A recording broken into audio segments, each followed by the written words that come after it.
इनका सबसे पहला रूप है शैलपुत्री। शैलपुत्री अर्थात पर्वतराज हिमावन की पुत्र। इनका वाहन वृषभ है और इसी कारणवश इन्हें वृषारुधा के नाम से भी जाना जाता है। नवदुर्गा का दूसरा रूप है ब्रह्मचारिणी। ब्रह्म अर्थात तपस्या, चारिणी अर्थात आचरण करने वाले।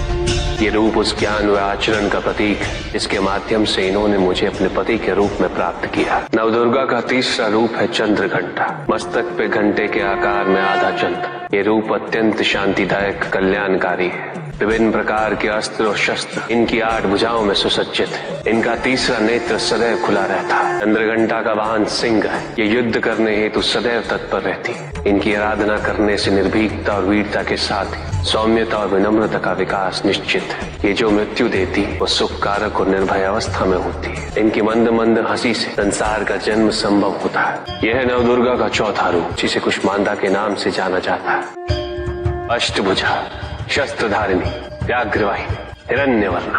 केवल यही है जो सूर्य के भीतर लोक में वास करती है। 10 दिशाएं इन्हीं से आलोकित है। जिनकी कृपा से मूर्ता भी ज्ञान सागर में परिवर्तित हो जाती, वो है स्कंद माता अर्थात तुम्हारी माता। नवदुर्गा का 5वां रूप सिंह वाहिनी और इनकी उपासना द्वारा मोक्ष का मार्ग सुलभ होता है। जिस रूप में इन्होंने महिषासुर का वध किया वो कात्यायनी कहलाता है।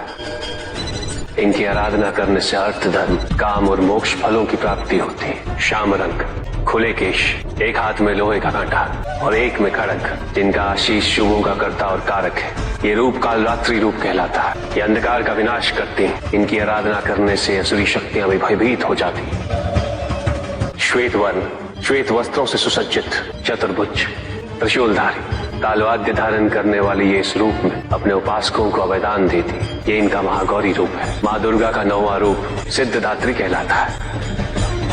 प्रकम्य, अशित्व, अशित्व, ये 8 सिद्धियां केवल इन्हीं की कृपा से प्राप्त हो सकती। मेरा अर्धनारीश्वर रूप इनके सिद्धदात्री रूप की ही देन है।